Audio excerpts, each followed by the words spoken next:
Il est 19 h, bonsoir à tous, merci de nous rejoindre pour ce journal. Tout de suite les titres de l'actualité. Alors que la famine s'installe à Gaza et que les Palestiniens payent le prix fort, la question est désormais portée à un plus haut niveau. Le ministre des Affaires étrangères chargé par le président de la République est à Jeddah pour participer demain à une réunion d'urgence de l'OCI.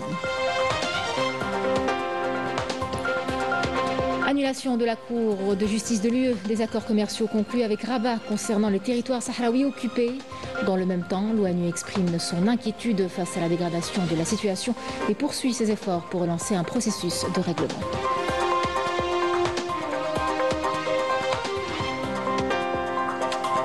Au Maroc, la grogne sociale ne faiblit pas avec des sit-ins pour dénoncer la précarité de la vie et la normalisation des relations avec l'entité sioniste. Un mouvement qui trouve écho en Espagne, où les rifins se sont organisés pour rappeler leur engagement.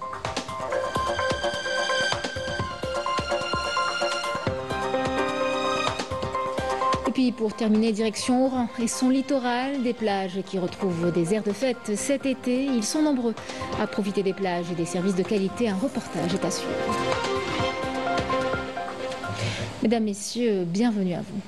Chargé par le président de la République, Abdelmadjid Tebboune, le ministre d'État, ministre des Affaires étrangères et de la communauté nationale à l'étranger et des Affaires africaines, Ahmed Attaf, est arrivé aujourd'hui à Jeddah, en Arabie Saoudite, pour prendre part aux travaux de la session extraordinaire du Conseil des ministres des Affaires étrangères des pays membres de l'OCI, prévue demain. Une réunion d'urgence à l'initiative de la République de Turquie qui est à la tête du Conseil des ministres des Affaires étrangères de l'OCI. Il s'agit de débattre de la situation qui prévaut dans la bande de Gaza et du projet expansionniste de l'entité sioniste qui menace toute la région. L'ONU tire justement la sonnette d'alarme concernant la famine à Gaza, une famine qui, selon les projections, s'étendra à toute la population, c'est-à-dire à plus de 2 millions de Palestiniens d'ici la fin du mois prochain. L'ONU désigne comme responsable l'entité sioniste accusée d'avoir transformé la nourriture en arme de guerre. Sur place, les images parlent d'elles-mêmes. Les files d'attente sans fin pour un repas et les bombardements sionistes ont fait jusque-là des dizaines de milliers de victimes. Walid Yousfi. Alors que les bombardements continuent de ravager la bande de Gaza, le blocus imposé par l'entité sioniste a transformé l'accès au pain, à l'eau et aux médicaments en un combat quotidien pour plus de 2 millions de Palestiniens. Pour l'entité sioniste, le recours à la famine comme arme de guerre contre les populations de Gaza confirme la bassesse d'un régime qui viole de façon directe et flagrante le droit international humanitaire et les conventions de Genève. L'ONU déclare officiellement la famine à Gaza. Alors on le savait depuis des mois, c'est désormais officiel. Il y a bien une famine dans le centre de Gaza, famine qui va s'étendre à toute la bande de Gaza d'ici fin septembre selon les statistiques de l'ONU. Mais l'ONU ne dit pas uniquement qu'il y a un fait de famine à Gaza. L'ONU cite le responsable de la famine à Gaza. Et c'est bien le gouvernement israélien génocidaire qui organise, qui orchestre cette famine à Gaza dans un but: massacrer, tuer, utiliser comme arme de guerre la faim contre la population palestinienne. C'est une famine construite et fabriquée. Elle est délibérée. On a utilisé la nourriture comme un instrument de guerre. Partout à Gaza, les témoignages décrivent la même réalité. Des files interminables devant les rares points de distribution, des familles réduites à partager un seul repas par jour, résultat d'une stratégie politique préméditée visant à appuyer un projet plus large de dépeuplement et de contrôle territorial. Nous sommes aujourd'hui à plus de 20 mois de l'entreprise génocidaire commise par Israël dans la bande de Gaza. La situation avec la chaleur de l'été, avec la famine qui s'est répandue, avec tous ces morts qui sont comptabilisés tous les jours par le ministère de la Santé de Gaza, cette comptabilité macabre reste néanmoins en dessous de la réalité puisque beaucoup de morts ne sont pas déclarés. Autrement dit, le bilan, lorsqu'il sera fait, dépassera très vraisemblablement les 200 000 morts. 18 000 enfants sont morts et le reste est aujourd'hui soumis à la famine. Et cette tragédie qui nous occupe aujourd'hui doit nous inciter à suspendre immédiatement ces collaborations avec les ministères des gouvernements israéliens. Une catastrophe humanitaire sans précédent, certes, mais qui se poursuit dans le silence d'une partie de la communauté internationale. En attendant plus de fermeté envers l'occupant sioniste, c'est toute Gaza qui s'éteint lentement, prise entre les bombes et la famine. Dans près d'une dizaine de jours, l'Afrique se donne rendez-vous à la foire commerciale intra-africaine, un événement qui accélérera les échanges et l'intégration économique du continent. Et puis l'Algérie y arrive avec de solides atouts, avec entre autres une industrie en pleine diversification, une position géographique stratégique et un rôle clé dans certains domaines comme l'énergie ou encore l'agroalimentaire. Des atouts qui contribuent au développement de l'économie africaine. Bada Amani. Troisième économie africaine avec un produit intérieur brut de près de 270 milliards de dollars en 2024, l'Algérie s'affirme comme un pays leader dans divers domaines économiques comme l'énergie, l'agriculture, l'agroalimentaire, l'industrie et les services qui font d'elle un moteur économique pour le développement du continent. Selon un rapport du groupe de la Banque mondiale, l'Algérie est passée à la tranche supérieure des pays à revenus intermédiaires et ce au titre de la nouvelle mise à jour annuelle de la classification des économies des pays membres. Les performances économiques de l'Algérie reposent notamment sur une stratégie de diversification où l'industrie représente près de 50% des nouveaux investissements enregistrés au niveau de l'Agence algérienne de promotion de l'investissement. Avec la plus grande superficie d'Afrique et des frontières terrestres partagées avec 7 autres pays, l'Algérie bénéficie d'une position géographique stratégique. Son ancrage en Méditerranée lui confère une proximité avec l'Europe, tandis que sa profondeur africaine lui ouvre un accès privilégié au marché du continent. C'est un pays qui a toujours été à l'écoute de l'Afrique et qui a toujours œuvré pour l'intégration africaine, qu'elle soit sécuritaire, politique, économique, sociale. L'Algérie aujourd'hui assume désormais une politique continentale plus offensive avec des investissements dans la logistique transsaharienne, une diplomatie économique plus active et surtout une volonté claire d'inscrire ces entreprises dans les chaînes de valeur interafricaines. L'Algérie a intensifié ses efforts pour s'inscrire pleinement dans la dynamique de l'intégration économique africaine. Son adhésion à la ZLECAf, la diversification de ses échanges commerciaux vers le continent, ainsi que la multiplication des forums économiques avec les pays africains, traduisent une claire volonté d'ouverture de la part de ce pays-là.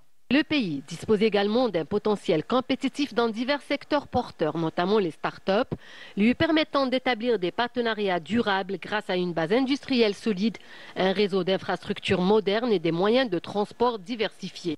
Pour ce qui est des hydrocarbures, l'Algérie demeure un acteur majeur en s'imposant comme l'un des principaux producteurs et exportateurs de pétrole et de gaz naturel du continent à travers la compagnie nationale Sonatrach, reconnue comme la plus grande entreprise pétrolière et gazière en Afrique. Concernant le secteur agricole, les efforts entrepris ces dernières années ont permis de transformer ce secteur en un véritable levier de la sécurité alimentaire du pays, en garantissant son autosuffisance et en dégageant des excédents pour l'exportation. Les efforts déployés pour la diversification de l'économie ont permis l'émergence de start-up, au nombre avoisinant aujourd'hui les 9000. L'Algérie, qui s'est fixé l'objectif de 20 000 d'ici la fin 2029, accueille chaque année une conférence africaine dédiée aux start-up avec des participants et des investisseurs de plusieurs pays du continent. La foire commerciale intra-africaine sera une belle opportunité pour nos start-up, pour notre création d'entreprises et pour valoriser notre jeunesse autour des start-up. L'écosystème des start-up en Afrique connaît une évolution quand même remarquable, qui est portée par une jeunesse travailleuse, une jeunesse entreprenante, l'essor du numérique et l'appui croissant des investisseurs locaux et internationaux. Ces potentialités, estiment des économistes, permettront à l'Algérie de jouer un rôle économique majeur en Afrique et constituent un atout stratégique pour accélérer l'intégration commerciale et économique du continent. Et lorsque l'on parle d'intégration économique et commerciale, il y a aussi des projets très concrets sur le terrain. À Tindouf, par exemple, le projet de la nouvelle gare ferroviaire, qui avance d'ailleurs à grands pas, va totalement changer le quotidien des habitants de la région. Une infrastructure moderne, construite aux standards internationaux, qui ouvre la voie à de nouvelles perspectives. Ramzi Mhamdi. Le projet de la gare ferroviaire de Tindouf connaît un avancement significatif. Un projet vital pour la région, à même de mettre fin à son isolement et allègera sans nul doute les tracas des déplacements pour les habitants de la région dès son entrée en exploitation. C'est un projet très important pour nous. C'était notre rêve. Aujourd'hui, la station est prête. Elle répond aux normes internationales. Cette ligne reliera Tindouf à Rarjbilat.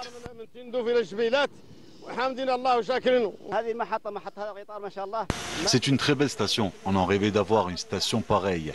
On n'espérait pas avoir une station ferroviaire d'une telle envergure. Alhamdoulilah, cela met fin aussi à l'isolement de la région.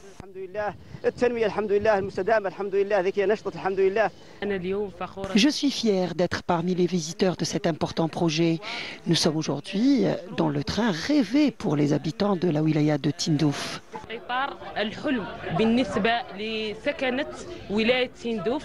Une station aux normes internationales et modernes que la société en charge de sa construction livrera dans les délais impartis.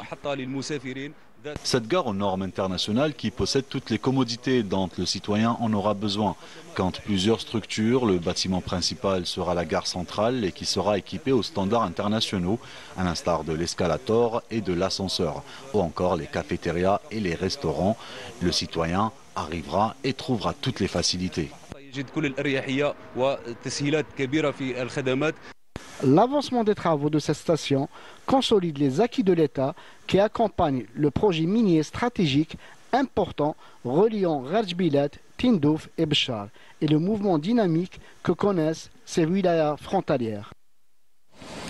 Nouveau revers pour le Maroc, cette fois sur le terrain juridique européen. La Cour de justice de l'Union européenne a annulé les accords commerciaux conclus avec Rabat concernant les territoires sahraouis occupés. Une décision qui s'ajoute aux récentes victoires diplomatiques de la République arabe sahraoui démocratique présente aux grands rendez-vous internationaux comme le sommet TICAD au Japon ou encore la SADC à Madagascar. Horia Djardjar et Madjah Tahmoun. Après la participation officielle de la République arabe sahraoui à la 9e conférence internationale de Tokyo sur le développement de l'Afrique TICAD, puis la reconnaissance réaffirmée par la communauté de développement de l'Afrique australe à Madagascar de la légitimité du combat du peuple sahraoui et son droit à l'autodétermination, c'est au tour de la Cour de justice de l'Union européenne d'infliger un nouveau revers au Maroc en annulant l'ensemble des accords commerciaux conclus et en rapport avec les territoires sahraouis occupés. Il faut savoir que la Cour de justice va se prononcer probablement dans les prochaines semaines sur divers accords économiques que l'Union européenne a passés avec le Maroc et qui s'appliquent au territoire du Sahara occidental. Et en première instance, le tribunal avait annulé ces accords en considérant que l'Union européenne ne pouvait pas passer des accords avec le Maroc portant sur le Sahara occidental sans le consentement du peuple sahraoui. Dans cette dynamique de résistance et de fermeté, la cause sahraoui remporte de nouvelles victoires, tant sur la scène régionale et internationale qu'auprès de la plus grande instance juridique européenne. Elle bénéficie également d'un soutien croissant des militants politiques et des défenseurs des droits humains. Le Maroc n'avait pas la souveraineté sur ce territoire et que donc c'était bien un territoire non autonome auquel s'appliquait le droit à l'autodétermination. Et cette position a été encore confirmée soit par la Cour africaine des droits de l'homme il y a très peu de temps et par la Cour de justice de l'Union européenne. Autant d'évolutions qui renforcent la légitimité du combat sahraoui et réaffirment son droit inaliénable à l'autodétermination. Une légitimité du combat sahraoui qui trouve également écho au plus haut niveau international. Dans son dernier rapport, le secrétaire général de l'ONU a exprimé sa vive inquiétude face à la dégradation de la situation dans les territoires occupés. Sont pointés du doigt les violations des droits humains, l'absence d'accès pour les observateurs indépendants, ainsi que les conditions de détention alarmantes des prisonniers sahraouis. Il est aujourd'hui urgent de changer de cap et de parvenir à une solution politique juste et durable. Riyad Belkhadim. Je reste vivement préoccupé par l'évolution de la dynamique au Sahara occidental. La détérioration continue de la situation est alarmante et intenable, et il est urgent de renverser la tendance pour éviter toute nouvelle escalade. La déclaration du secrétaire général de l'ONU résume à elle seule toutes les violations commises par l'occupant marocain à l'encontre des Sahraouis dans les territoires occupés. Dans ce rapport, Guterres a souligné que l'occupant marocain continue d'interdire au Haut Commissariat des Nations Unies aux droits de l'homme l'accès au territoire depuis 2015, malgré de multiples requêtes en ce sens et en dépit des résolutions du Conseil de sécurité sur la question. La dernière en date étant la résolution 2756 de 2024. Et de préciser dans ce contexte que l'absence de surveillance indépendante, impartiale, globale et régulière de la situation des droits humains reste un obstacle majeur à une évaluation exhaustive de la situation. Les observateurs internationaux, notamment des parlementaires, des chercheurs, des journalistes et des avocats, continuent de se heurter à des restrictions d'accès, des dizaines d'entre eux s'étant vu refuser l'entrée ou ayant été expulsés au cours de la période considérée. Le patron de l'ONU a aussi évoqué dans son rapport les violations marocaines subies par 79 militants sahraouis ainsi que celles liées au soi-disant projet d'aménagement côtier, impliquant l'acquisition de terres à grande échelle, la destruction de propriétés privées et des déplacements de population. Au sujet des prisonniers sahraouis du groupe Gdei Mizik qui restent dispersés dans des prisons en dehors du Sahara occidental où ils purgent de longues peines d'emprisonnement, le secrétaire général onusien a fait savoir que le groupe de travail sur la détention arbitraire a constaté dans son rapport en novembre 2024 que le gouvernement d'occupation marocain n'avait pris aucune mesure pour donner suite à son avis de 2023 et a mis l'accent sur la dégradation des conditions de détention, notamment l'isolement, l'absence de contact avec des familles et l'accès restreint aux soins médicaux. Selon Guterres, des informations reçues font état de violations similaires, notamment des traitements discriminatoires visant d'autres détenus sahraouis et au moins un décès survenu en détention, réduisant ainsi de plus en plus l'espace civique et l'exercice par les Sahraouis de leur droit à la liberté d'expression, d'association et de réunion pacifique. Les forces d'occupation marocaines ont réprimé des manifestations et des répercussions particulièrement importantes sur les défenseuses sahraouis des droits humains.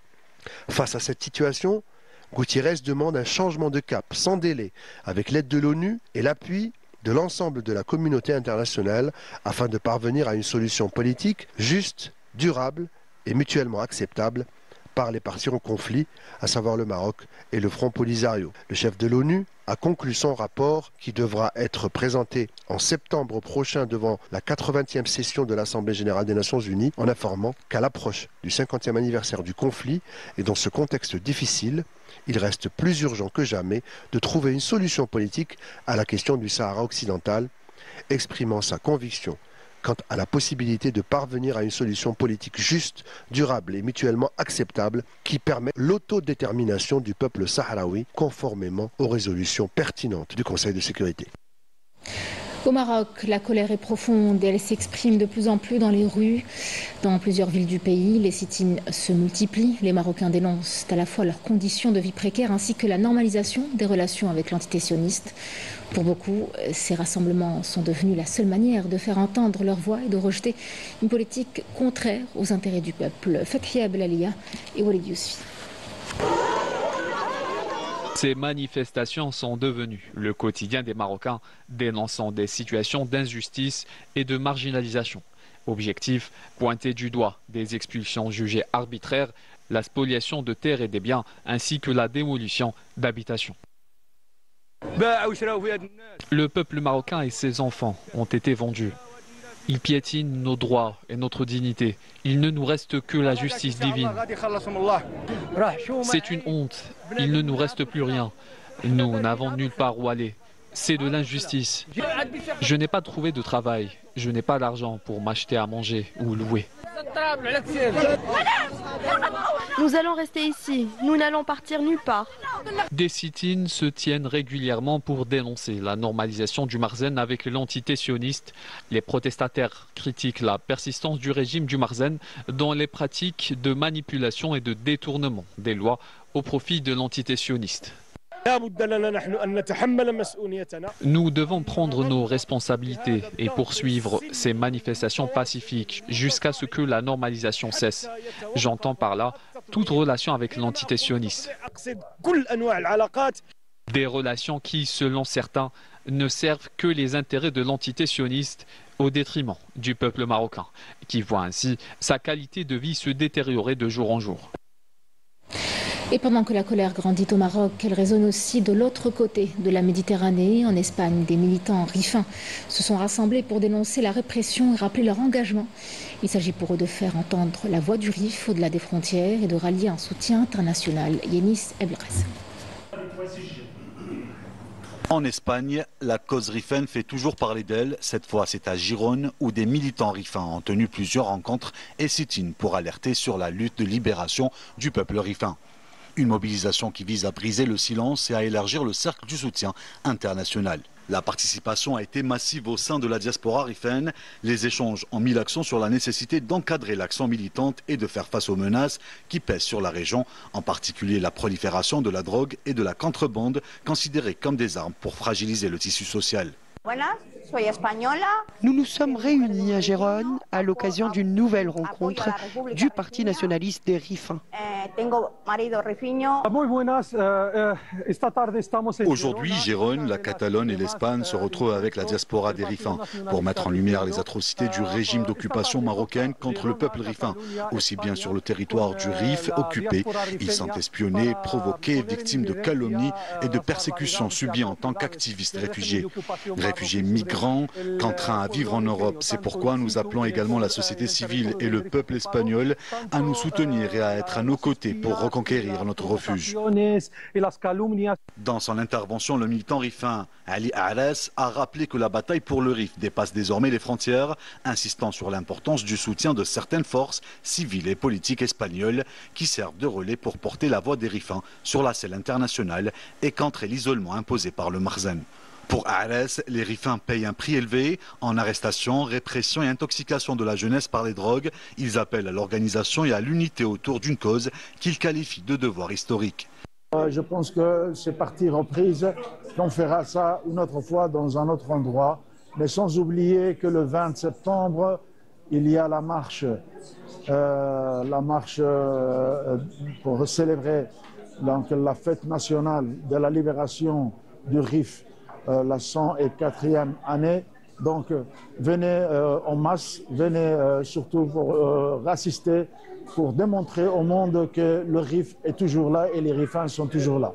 Évoquer les noms d'Ali Ares et des détenus rifins, affirment les participants, c'est renouveler le pacte avec les victimes de la répression et avec les martyrs du mouvement. Selon plusieurs observateurs, cette dynamique en Espagne confirme que la cause riféenne reste vivante. Elle entre dans une nouvelle phase marquée par un passage du cadre local à l'international, avec désormais une dimension stratégique dans le processus de libération. En France, la rentrée s'annonce tendue, le budget du gouvernement Bayrou met le feu aux poudres. Des économies annoncées avec derrière des coupes sociales et mesures d'austérité qui impactent directement le quotidien des Français. Dans les rues en tout cas et sur les réseaux également, le mot d'ordre qui revient est de tout bloquer le 10 septembre prochain. Une date choisie par les syndicats, les associations des collectifs citoyens pour dire non et stop à la précarité. Majda Diahmoun. Depuis la réforme des retraites, les Français n'avaient jamais exprimé avec autant de force leur ras-le-bol. À l'approche du 10 septembre, une date inscrite dans de nombreux agendas militants et citoyens, la contestation s'organise contre le plan d'économie de près de 44 milliards d'euros présenté par le gouvernement Bayrou. Derrière ce chiffre, ce sont des vies qui vacillent. Jours fériés supprimés, prestations sociales gelées, postes publics sacrifiés, autant de coups durs assénés à un quotidien déjà fragilisé par l'insécurité et l'inflation. C'est plus la France que j'ai connue. On n'est plus en sécurité nulle part de toute façon. Nous, on n'est pas d'ici. De là où on habite, oui, moi je le dis, on n'est plus en sécurité. Ouais. Quand on financiarise ou quand, comme ça se passe en France, on a multiplié par 4 le prix de l'immobilier au regard des revenus, ça marche plus. C'est-à-dire que c'est exactement ce que vous avez décrit. Si vous rajoutez par-dessus un peu d'Airbnb dans tout un tas de zones où des gens qui pouvaient louer un logement n'ont plus simplement de logement à louer parce qu'il n'y en a plus pour habiter, vous êtes dans une situation extrêmement difficile. Les internautes comme les députés appellent à être nombreux à se mobiliser le 10 septembre prochain dans le but de revendiquer leurs droits et exprimer leur mécontentement. Le 10 septembre 2025, la France s'apprête à vivre un tournant. Ce jour-là, des milliers de citoyens appellent à une mobilisation sans précédent. Bloquons tout pour défendre nos droits et refuser la rigueur imposée par le gouvernement. Si vous aussi vous refusez de voir disparaître vos jours fériés, de subir la précarité ou de laisser les intérêts financiers décider du futur, rejoignez le mouvement, refusez la passivité, Arrêtez le travail ce jour-là, ne faites plus vos achats dans les grandes surfaces, retirez votre argent des banques, privilégiez l'entraide et la solidarité. 10 septembre, nous participons et nous appelons tous ceux qui sont en colère, à la fois contre la politique budgétaire injuste et dangereuse de ce gouvernement, qui sont en colère contre l'autoritarisme de ce gouvernement, qui sont en colère contre l'inaction écologique de ce gouvernement, à participer aux différentes actions qui auront lieu autour du 10 septembre. Les modes d'action seront décidés par le mouvement lui-même. Les revendications, quelles sont-elles ? Elles sont d'abord d'avoir une mobilisation populaire d'ampleur contre le budget qui est le pire budget de la Ve République qu'on ait vu dans ce pays, avec notamment, alors on a beaucoup parlé de la suppression de 2 jours fériés, après avoir volé 2 ans de vie aux Français. Donc il y a de la colère, il y a de la détresse, et ce qui est assez stimulant, je devrais dire, dans cette rentrée sociale qui s'annonce mouvementée, dans la rue, dans des blocages, etc., c'est que les Français ont décidé de relever la tête. Ils ont décidé de plus laisser faire. Ils ont décidé de combattre pour leur dignité et c'est très très justifié. Et donc ce qu'on doit faire, c'est transformer ce soutien en engagement. Et voilà, j'engage tous les Français à nous rejoindre dans la rue. Entre colère et lassitude, les Français semblent avoir trouvé un mot d'ordre: tout bloquer. Dans le cadre des efforts consentis par les unités opérationnelles de la Sûreté nationale pour la lutte contre le crime organisé, le service régional de lutte contre le crime organisé à Oran a procédé la semaine dernière au démantèlement d'un réseau criminel organisé à la ramification internationale active à partir du Maroc jusqu'à l'Algérie, avec la saisie de 115,572 kg de cocaïne et à l'arrestation de 5 individus. Cette opération qualitative a été menée grâce à une étroite coordination avec les services de la police judiciaire, des wilayas de Mascara et de Sidi Bel Abbès et aux investigations approfondies diligentées par les enquêteurs du dit service ayant permis de dévoiler une tentative d'acheminer une importante quantité de drogue dure par un réseau criminel organisé vers les wilayas du Nord. Ainsi, les membres du réseau ont été identifiés. Le camion utilisé dans ce plan criminel a été intercepté au sud de la wilaya de Sidi Bel Abbès avec la saisie de la dite cargaison de drogue qui était soigneusement dissimulée dans une cachette secrète spécialement conçue à cet effet. L'opération menée sous la supervision du parquet territorialement compétent a abouti à l'arrestation de 5 individus relevant de ce réseau criminel organisé et à la récupération du camion utilisé dans cet acte criminel. Les mises en cause ont été présentées devant le procureur de la République près le pôle pénal spécialisé d'Oran. Et on reste à Oran, mais pour vous parler cette fois des plages qui sont très prisées par les baigneurs venus de partout. Tous profitent de ces derniers jours de vacances, de mois d'août, mais aussi de services qui se sont nettement améliorés cette année. Yasmina Amali. Au long du littoral oranais s'étendent de magnifiques plages. Entre services de qualité et activités nautiques variées, elles séduisent aussi bien les visiteurs que les touristes. Venus de l'intérieur et de l'extérieur du pays, ils se retrouvent tous ici pour savourer la chaleur de l'été et partager des instants de détente et de plaisir.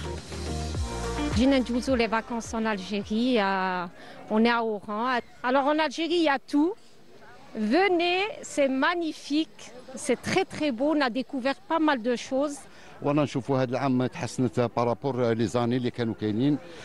On voit bien que ça a beaucoup changé par rapport à avant, tout est propre et la qualité du service est belle et bien présente. Le service est vraiment au top et ça fait énormément plaisir.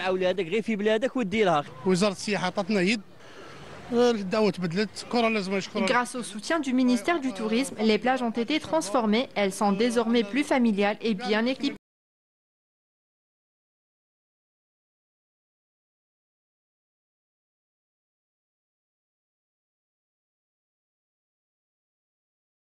Le confort et le plaisir, à travers la promotion et l'investissement dans le tourisme interne, fera de cette région une véritable destination touristique de choix.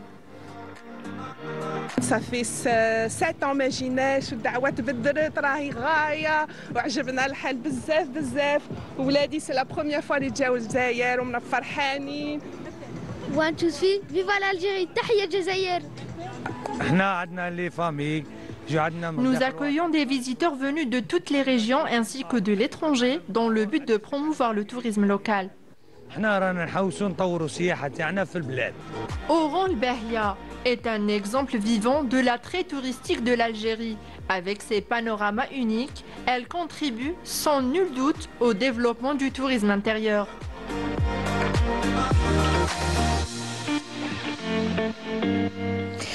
Voilà qui clôture cette édition. Merci de l'avoir suivi. Je vous retrouve demain pour le journal de 19h. Très bonne soirée avec la suite de nos programmes sur Canal Algérie.